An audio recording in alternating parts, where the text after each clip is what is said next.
سعد الله مساكم عباقرة كرة القدم. هنا ملك التوقعات العالمي والبقية مقلدون لكبيرهم. توقعات مباراة كلاسيكو بطل آسيا الأهلي في ضيافة برضو نقول بطل يا آسيا النصر. توقعات المباراة الكلاسيكو الناري. أوبا أفضل فريقين الآن في القارة، أفضل فريقين في القارة الآن.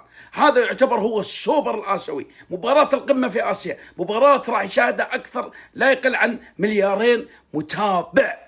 رونالدو يفنتوني في الجهة المقابلة. توقعاتي المباراة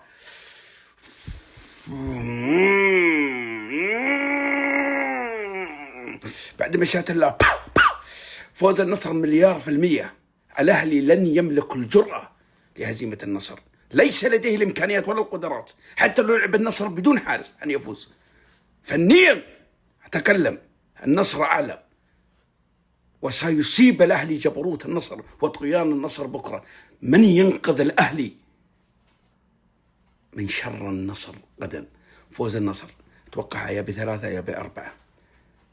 راح يكون ضحية النصر القادمة بكرة الأهلي. لن ينجو الأهلي من النصر.